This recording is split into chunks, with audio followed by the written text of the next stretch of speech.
നമസ്കാരം, പുതിയൊരു വീഡിയോയിലേക്ക് ഏവർക്കും സ്വാഗതം. +2 ഇംഗ്ലീഷ് സേ പരീക്ഷ എഴുതാൻ പോകുന്ന വിദ്യാർത്ഥികൾക്ക് വേണ്ടി അവർ കൃത്യമായിട്ട് ഈ പറയുന്ന കാര്യങ്ങളൊക്കെ പഠിച്ചിട്ടുണ്ട് എന്ന് ഉറപ്പുവരുത്താൻ വേണ്ടി മാത്രമാണ് ഈ ഒരു വീഡിയോ നിങ്ങൾക്ക് മുന്നിലേക്ക് എത്തിക്കുന്നത്. ഇംഗ്ലീഷ് സേ പരീക്ഷ എഴുതുന്ന എല്ലാ വിദ്യാർത്ഥികളും കൃത്യമായിട്ട് ഈ വീഡിയോ മുഴുവനായും കാണണമെന്ന് റിക്വസ്റ്റ് ചെയ്യാണ്. ഇതിൽ പറയുന്ന കാര്യങ്ങൾ നിങ്ങൾ പഠിച്ചിട്ടുണ്ട് എന്നൊന്ന് ഉറപ്പുവരുത്തുക. നാളെ പരീക്ഷയ്ക്ക് പോകുന്നതിന് മുമ്പായിട്ട് ഈ പറയുന്ന കാര്യങ്ങളൊക്കെ നിങ്ങൾ പഠിച്ചിട്ടുണ്ട് എന്ന് തന്നെ ഉറപ്പുവരുത്തിയിട്ട് പോവുക. പഠിക്കാത്തവരാരെങ്കിലും ഉണ്ടെങ്കിൽ ഇതൊക്കെ ഒന്ന് നോക്കിയിട്ട് ഇതിൻ്റെ കുറച്ച് ഭാഗങ്ങളെങ്കിലും നിങ്ങൾ നോക്കി വെക്കുകയാണെന്നുണ്ടെങ്കിൽ നിങ്ങൾക്ക് പാസ്സാവാനുള്ള മാർക്കെങ്കിലും ഇതിൽ നിന്ന് ഒപ്പിച്ചെടുക്കാൻ സാധിക്കും. അപ്പോൾ പ്രധാനപ്പെട്ട കാര്യങ്ങൾ പറയുന്നതിന് മുൻപായിട്ട് വീഡിയോ നിങ്ങൾ ആദ്യമായിട്ട് കാണുകയാണെങ്കിൽ തീർച്ചയായും നമ്മുടെ ചാനലൊന്ന് സബ്സ്ക്രൈബ് ചെയ്ത് തൊട്ടടുത്ത് കാണുന്ന ബെല്ലൈക്കൺ എനേബിൾ ചെയ്ത് വെക്കുക. പുതിയ വീഡിയോസ് നിങ്ങൾക്ക് കിട്ടാൻ അത് നിങ്ങളെ സഹായിക്കും. അതുപോലെ തന്നെ എക്സാം സംബന്ധമായിട്ടുള്ള പുതിയ ഡീറ്റെയിലൊക്കെ നിങ്ങൾക്ക് ലഭിക്കുന്നതാണ്. ഈ വീഡിയോ നിങ്ങൾക്ക് ഇഷ്ടപ്പെടുകയാണെങ്കിൽ ലൈക്ക് ചെയ്യാനും ഷെയർ ചെയ്യാനും മറക്കരുത്. നമ്മൾ പറയാൻ പോകുന്ന കാര്യങ്ങൾ വളരെ ചുരുക്കി പറയാം, വളരെ ചെറിയ കാര്യങ്ങളാണ്. നേരമില്ലാത്ത നേരത്താണ് ഇത് ചെയ്യുന്നതെന്ന് അറിയാം, എങ്കിലും നിങ്ങളിത് പഠിച്ചിട്ടുണ്ട് അല്ലെങ്കിൽ ഇത് മനസ്സിലാക്കിയിട്ടുണ്ടെന്ന് നിങ്ങൾ സ്വയം വിലയിരുത്തി ഉറപ്പുവരുത്തുക. ഒന്നാമത്തെ കാര്യം പോയം കമ്പാരിസൺ ആണ്. അത് പ്രധാനപ്പെട്ട ഒരു ചോദ്യമാണ് പോയം കമ്പാരിസൺ.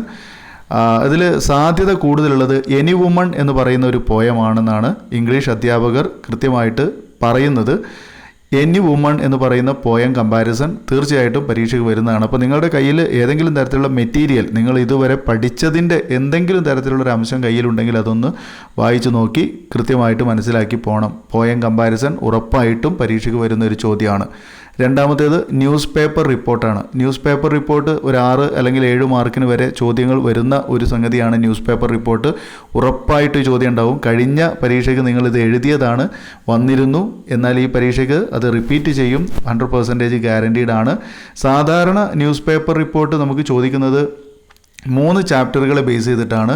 അതിൽ ഒന്നാമത്തെ അവർ ഓഫ് ട്രൂത്ത് ആണ്. രണ്ടാമത്തത് നമുക്ക് ലാസ്റ്റ് ഒരു ചാപ്റ്റർ ഉണ്ട്, ഒരു ക്രിസ്മസുമായി ബന്ധപ്പെട്ട, എനിക്ക് ചാപ്റ്ററിൻ്റെ പേരറിയില്ല, ആ ചാപ്റ്റർ ഒന്ന് നോക്കുക. അതുപോലെ തന്നെ അമിഗോ ബ്രദേഴ്സാണ് മറ്റൊന്ന്.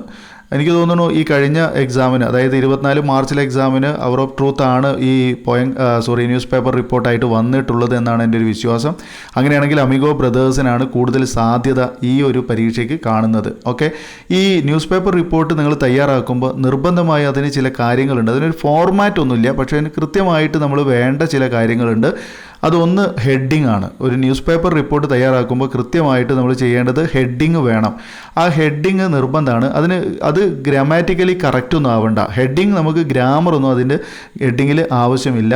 പിന്നെ ഒരു കാച്ചിങ് ഹെഡ്ലൈൻ ആയിരിക്കണം എന്നുള്ളത് നിർബന്ധമാണ്. അതായത് പെട്ടെന്ന് ഇങ്ങനെ കാണുമ്പോൾ, നമ്മളിപ്പോൾ ഈ പത്രങ്ങളിലൊക്കെ തലക്കെട്ടുകൾ അങ്ങനെയുള്ളൂ, അപ്പോൾ പെട്ടെന്ന് നമ്മളൊരു കാഴ്ചയിൽ നമ്മളതിങ്ങനെ പെട്ടെന്ന് നമ്മൾ കാഴ്ച അങ്ങോട്ട് പോകണം. ആ രീതിയിലുള്ള ഒരു ഹെഡിങ് ആയിരിക്കണം എന്നുള്ളതാണ്. ഹെഡിങ്ങിന് ഒരു മാർക്കാണ്. നിങ്ങൾ ബാക്കിയുള്ളത് എന്ത് എഴുതിയാലും ഹെഡിങ് നിങ്ങൾക്കൊരു മാർക്ക് ഉറപ്പായിട്ടും കൊണ്ടുതരും.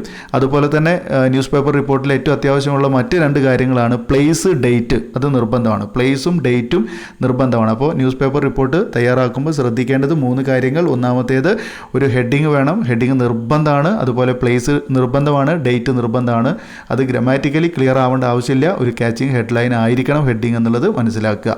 മറ്റൊരു ചോദ്യം പ്രൊഫൈൽ തയ്യാറാക്കാനാണ്. പ്രൊഫൈൽ തയ്യാറാക്കാൻ നമ്മൾ സാധാരണ +2 അങ്ങനെ ചോദിക്കാറില്ല എന്നാണ് പറയുന്നത്. +1 പ്രൊഫൈൽ തയ്യാറാക്കാൻ വേണ്ടി സാധാരണ ചോദിക്കാറുള്ളത്. പക്ഷേ 2023 കഴിഞ്ഞ വർഷത്തെ സേ പരീക്ഷയിൽ പ്രൊഫൈൽ തയ്യാറാക്കാൻ വേണ്ടി ചോദിച്ചിട്ടുണ്ടായിരുന്നു. അതൊരു എളുപ്പമുള്ള ചോദ്യമാണെന്നാണ് പറയുന്നത്. ഏതെങ്കിലും ഒരു വ്യക്തിയുമായി ബന്ധപ്പെട്ട പ്രൊഫൈൽ നമുക്ക് തന്നിട്ട് അത് പ്രൊഫൈലായിട്ട് അല്ലെങ്കിൽ അവരുടെ ഡാറ്റ തന്നിട്ട് പ്രൊഫൈലാക്കി ചെയ്യാനാണ് പറയുക. ഓക്കെ, അപ്പോൾ പ്രൊഫൈൽ തയ്യാറാക്കാൻ വേണ്ടിയുള്ള ഒന്ന് നോക്കി പോകണം.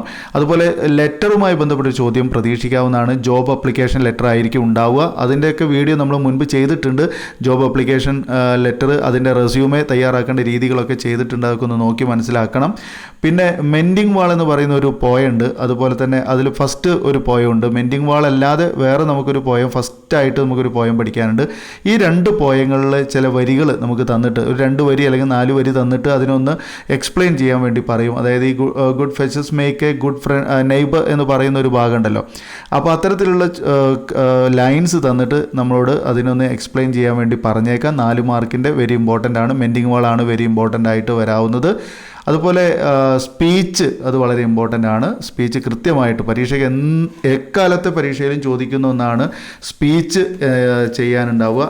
അതുപോലെ തന്നെ പിന്നെ നമുക്ക് എസ്സേ, ആർട്ടിക്കിൾ അല്ലെങ്കിൽ പാരഗ്രാഫ് അല്ലെങ്കിൽ എക്സ്പ്രഷൻസ് വൺസ് ഒപ്പീനിയൻ എന്നൊക്കെ പറഞ്ഞിട്ടുള്ള ഒരു നമുക്ക് എന്തെങ്കിലും ഒരു മോഡൽ തന്നിട്ട് ആ മോഡൽ വെച്ചുകൊണ്ട് നമുക്ക് എന്താണ് ഇത്തരത്തിലുള്ള കാര്യങ്ങൾ ഒരു എസ്സേ അല്ലെങ്കിൽ ആർട്ടിക്കിൾ തയ്യാറാക്കാൻ വേണ്ടി തന്നേക്കാം. അതായത് നമ്മൾ ഈ ഡ്രഗ് അബ്യൂസുമായിരുന്ന സംഭവങ്ങളാണ് സാധാരണ ചോദ്യം വരിക. പിന്നെ അനൗൺസ്മെൻ്റ് ഒക്കെ ചോദ്യം വരാറുണ്ട്. അനൗൺസ്മെൻറ്റ്, സ്റ്റേജ് അനൗൺസ്മെൻ്റ് ആയിരിക്കാം പ്രധാനമായിട്ടും വരുന്നത്. പിന്നെ ക്യാരക്ടർ സ്കെച്ച് എഴുതാനുണ്ടാകും. പിന്നെ അതുപോലെ തന്നെ അനാലിസിസ് ഓഫ് ദ പോയം, ഈ പോയത്തെ അനലൈസ് ചെയ്യാൻ വേണ്ടിയിട്ടുണ്ടാവും. ക്യാരക്ടർ സ്കെച്ചിൽ നമ്മൾ അതൊക്കെ ചെയ്തു വെച്ചിട്ടുണ്ട്. ഇമ്പോർട്ടൻ്റ് ആയിട്ടുള്ളത് നോമിതയാണ്, അതുപോലെ തന്നെ രത്ന, അതുപോലെ അന്റോണിയോ ക്രൂസ് ഉണ്ട്, അതുപോലെ ഈ മൂർത്തീസ് ഗ്രാൻഡ് ഫാദർ ഉണ്ട്, പിന്നെ റോബർട്ട് ബാൾവിൻ ഉണ്ട്, അജിത്ത് ഉണ്ട്. ഇവരൊക്കെ ഇമ്പോർട്ടൻ്റ് ആയിട്ടുള്ള ക്യാരക്ടേഴ്സാണ്, സാധ്യത കൂടുതലുള്ള കാര്യങ്ങളാണ്. ഓക്കെ. പിന്നെ അതുപോലെ തന്നെ മറ്റൊന്ന്, നമ്മൾ ബ്ലർബ് തയ്യാറാക്കാനും അതൊക്കെ ഒന്ന് നോക്കി പോകണം. ബ്ലർബൊക്കെ നമുക്ക് അറിയുന്ന കാര്യങ്ങളാണ്. ബ്ലർബ് വളരെ സിമ്പിളായിട്ട് ചെയ്യാൻ പറ്റും. ബ്ലർബ്, അതുപോലെ ഇമെയിൽ തയ്യാറാക്കാൻ പഠിക്കണം. അതൊക്കെ നിങ്ങൾ ചെയ്തിട്ടുണ്ടാവും, നമ്മളെ വീഡിയോ ഉണ്ട്, അതൊക്കെ ഒന്ന് എടുത്ത് കാണുക. അവസാന നിമിഷമാണെങ്കിൽ പോലും ബ്ലോഗ് തയ്യാറാക്കാൻ പഠിക്കുക. അതുപോലെ ബ്ലർബ് ഞാൻ ഓൾറെഡി പറഞ്ഞു. ഇതൊക്കെ നമുക്ക് മാർക്ക് കൊണ്ടു തരുന്നതാണ്. പിന്നെ ഇൻ്റർവ്യൂവിൻ്റെ ഒരു ഇൻ്റർവ്യൂ ചെയ്യാനൊക്കെ ചിലപ്പോൾ ഉണ്ടായിരിക്കും. അപ്പോൾ ഇൻ്റർവ്യൂവിൽ കോമൺ ആയിട്ട് നമുക്ക് ചോദിക്കുന്ന ചില കാര്യങ്ങളുണ്ട്. അതുപോലെ റൈറ്റിംഗ് അബൌട്ട് പോയം, അത് ഞാൻ നേരത്തെ പറഞ്ഞു. പോയത്തിൻ്റെ 2 വരി 4 വരിയൊക്കെ തന്നിട്ട് പോയത്തെക്കുറിച്ച് വിവരിക്കാൻ വേണ്ടിയിട്ടാവും ചോദ്യം ഉണ്ടാവുക. അതിൽ മെൻറ്റിംഗ് വാൾ ഇമ്പോർട്ടൻ്റ് ആണെന്ന് പറഞ്ഞു. അപ്പോൾ ഇത്രയും കാര്യങ്ങൾ അത് നമുക്ക് പെട്ടെന്ന് കിട്ടിയ കുറച്ച് കാര്യങ്ങളാണ്. അപ്പോൾ ഇതൊക്കെ നിങ്ങൾ പഠിച്ചിട്ടുണ്ട് എന്ന് ഉറപ്പുവരുത്തിയതിന് ശേഷം മാത്രം, ഉറപ്പുവരുത്തിയിട്ടുണ്ടാവണം. ഓക്കെ, പരീക്ഷയ്ക്ക് എന്തായാലും പോകണമല്ലോ. അപ്പോൾ എന്തായാലും നിങ്ങൾ നല്ല രീതിയിൽ ഇതൊക്കെ ഒന്ന് നോക്കി പഠിച്ചിട്ട് തന്നെ പോവുക. ഈ രാത്രി നിങ്ങൾ പകലാക്കി പഠിക്കുക. അത് നിങ്ങളോടുള്ള ഒരു റിക്വസ്റ്റാണ്. പരീക്ഷ ഇംഗ്ലീഷാണ്, നല്ലവണ്ണം എഴുതിയാലേ പാസ്സാവുള്ളൂ. അതായത് മുഴുവൻ ചോദ്യങ്ങൾക്ക് ഉത്തരം എഴുതുക, പോയി കിടന്നുറങ്ങാതെ. ഓക്കെ. അപ്പോൾ എല്ലാവർക്കും പരീക്ഷയിൽ ഉന്നത വിജയം, നല്ലൊരു വിജയം ഉണ്ടാവട്ടെ എന്ന് ആത്മാർത്ഥമായിട്ട് പ്രാർത്ഥിക്കുന്നു. ഈ വീഡിയോ കണ്ടിരുന്ന എല്ലാവർക്കും നന്ദി. ഈ വീഡിയോ നിങ്ങൾക്ക് ഇഷ്ടപ്പെടുകയാണെങ്കിൽ നേരത്തെ പറഞ്ഞ പോലെ ലൈക്ക് ചെയ്യാനും അതുപോലെ ഷെയർ ചെയ്യാനും മറക്കരുത്. നമ്മുടെ ചാനൽ ആദ്യമായി കാണുന്നവരുണ്ടെങ്കിൽ സബ്സ്ക്രൈബ് ചെയ്യുക, തൊട്ടടുത്തുള്ള ബെല്ലൈക്കൺ ഓൾ എന്ന് എനേബിൾ ചെയ്യുക. മറ്റു വിഷയങ്ങൾ നിങ്ങൾ പരീക്ഷ എഴുതുന്നുണ്ടെങ്കിൽ അത്തരം വിഷയങ്ങളുടെ വീഡിയോകളൊക്കെ നമ്മുടെ ചാപ്റ്ററിലുണ്ട്. അത് നിങ്ങൾക്ക് കിട്ടാൻ നോട്ടിഫിക്കേഷൻ നിങ്ങൾക്ക് ലഭിക്കുന്നതാണ്. ഓക്കെ. അപ്പോൾ നമുക്ക് വീണ്ടും അടുത്തൊരു ടോപ്പിക്കുമായി പുതിയൊരു വീഡിയോയിൽ കാണാം. ഈ വീഡിയോ കണ്ടിരുന്ന എല്ലാവർക്കും നന്ദി. Thanks for watching.